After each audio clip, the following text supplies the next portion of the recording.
المشكله ان كل اب وكل ام دلوقتي شايفين ان ولادهم ما بيغلطوش. انا ابني عمره ما يغلط ولا انا بنتي عمرها ما تغلط. ولادنا نازلين ملايكه من السماء، عمرهم ما يغلطوا. ولو حد جه يقول لاب او ام انت بنتك عملت كذا او ولا انت ابنك عمل كذا، استحاله. ويكونوا واثقين في ولادهم ثقه عمياء. انا استحاله يا بنتي تعمل كده من غير ما حتى تدور ولا العيل وتشوف هو عمل كده ولا ما عملش كده. حلو ان احنا نكون واثقين في ولادنا، لكن بلاش الثقه دي تكون عمياء. بلاش نكون ماشيين ورا ولادنا وواثقين فيهم ثقه بلا نهايه.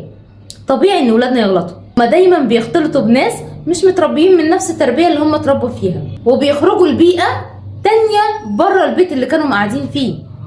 فطبيعي ان في صحابهم يوسوسوا لهم ان هم يعملوا حاجه غلط، او اسلوبهم يتغير، او اي حاجه غلط تصدر منهم. فحلو ان احنا نبقى واثقين فيهم، قولوا لهم احنا واثقين فيكم. لكن مع الثقه دي يا ريت يبقى في متابعه، ونكون في رقابه كده من بعيد لبعيد، شايفين ولادنا بيعملوا ايه وعارفين كل تحركاتهم كبيره وصغيره، واحنا مش محسسينهم بده.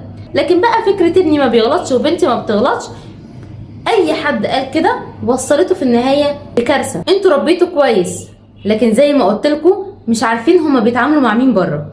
مين ممكن يعودهم سلوك حلو ومين ممكن يعلمهم سلوك وحش. خليكم فاهمين حاجه كويس قوي، ان سهل قوي على الاولاد ان هما يضحكوا بكلمتين على ابوهم وامهم ويقنعوهم بحاجات اصلا مش موجوده، وانتوا ما بتصدقوا تقتنعوا او عايزين تقتنعوا عشان بس واثقين فيهم.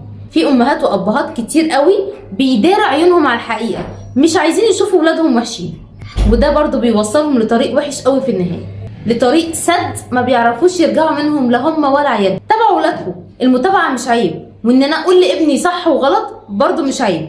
ومفيش حاجه اسمها ابني كبر ولا بنتي كبر على المتابعه. مهما كنا كبار احنا بنحتاج كلنا حد ينصحنا، ومهما كنا كبار بنغلط، ولازم ولادكم يعرفوا ده، ولازم يعرفوا ان هم لما يغلطوا يجوا اول ناس يحكوا لهم هم انتوا. ويا رب الرساله تكون وضحت.